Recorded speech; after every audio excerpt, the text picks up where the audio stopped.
오늘은 마가복음 5장 18절에서 20절의 말씀으로 귀신 들린 사람을 고치심 5번째라는 제목으로 하나님의 말씀을 나누고자 합니다.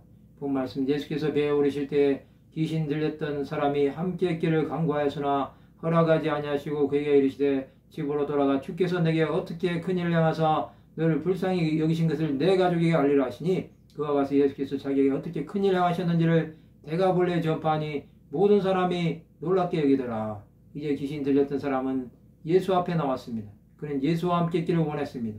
그러나 예수께서는 허락하시지 않은 것입니다. 예수께서는 그를 집으로 돌려보내셨습니다. 그것은 하나님께서 하신 일을 알리라는 것입니다. 귀신 들렸던 자는 대가볼레의 전도자가 된 것입니다.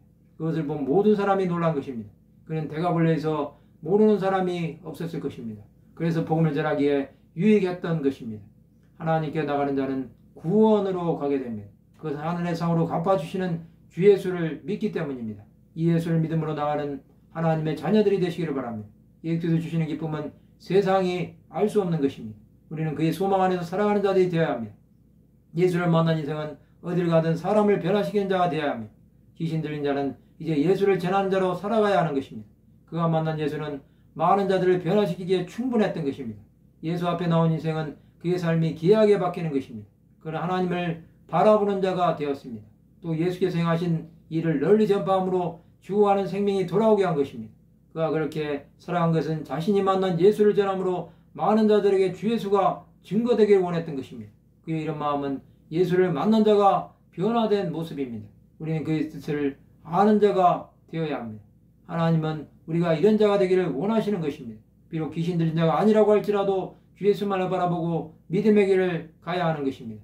예수를 의지했던 자들은 예수로 인해 그 생명이 풍성함을 얻게 되는 것입니다. 이제 그는 거라사 지방을 변화시키는 하나님의 사람이 된 것입니다.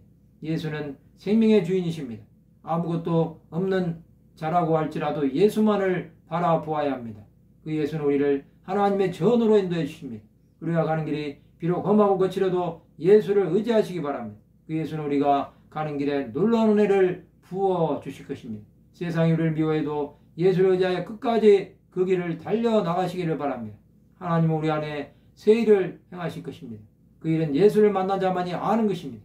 예수 생명이 우리 안에 충만할 때 하나님의 역사하심은 늘 있을 것입니다. 우리는 그런 자가 되어야 합니다. 주 예수의 은혜가 우리를 붙드시고 새롭게 하실 것입니다. 하나님의 사랑받는 자가 되시기를 바랍니다. 말씀을 마치고자 합니다. 주 예수를 바라보므로 귀신이 떠나가고 하나님의 뜻을 온전히 행하는 하나님의 백성들이 되시기를 주님의 이름으로 축원합니다.